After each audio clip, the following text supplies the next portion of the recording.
All right, pre-algebra, just a little bit of review before you take your quizzes.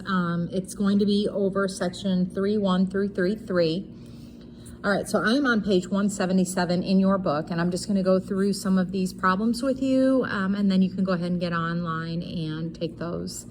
All right, so the first one says, how can you determine whether a relation is a function? And remember, it's for every x, there's a unique y. That is what you're gonna do. So we had, remember, graphs, we had mappings, let's see, what else did we have? I think equations, things like that to decide if it's a function. All right, so they ask us here to look at this arrow diagram and decide if it is a function. So really the only thing that matters is one arrow, only a single arrow should be coming out of each of the x's, which is the case. So is that a function? And you would say, yes, that is a function. When you're taking your test, if you happen to see two arrows coming out, like pointing like that, then that would become a no, because 9.6 would be going to 7 and 9.6 would be going to 10. Therefore, it did not have unique outputs. It had two of them. All right, but that one in particular is good. All right, down here we have two linear functions that are shown, and the question is, which function has a greater rate of change? And remember your rate of change, we just finished that. That is your slope. So if you look at your slope on an equation, that's your easiest thing, is your equation. Your slope is right here at a half.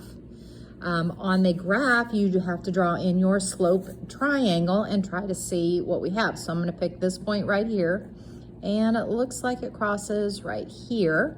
So that's a rise over a run. So it looks like 1, 3. So rise over run is 1/3. So which one is greater?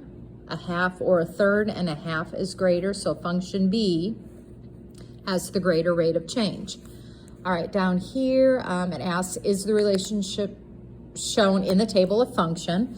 All right, so again, decide if it's a function. For every input, there should be one unique output. So 4 goes to 2, 6 goes to 5, 8 goes to 8. None of these are repeating.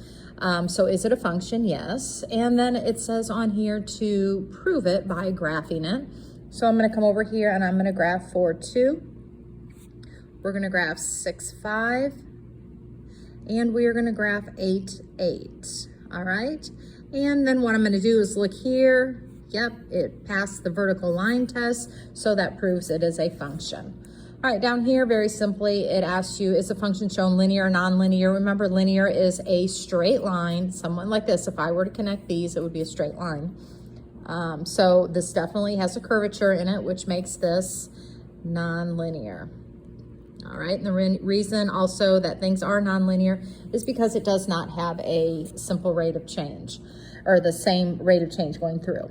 Anyway, so I hope that helps, a little bit of a refresher on how to do things. I did not ask you in here anything about your initial value, so let's talk about that just for a minute.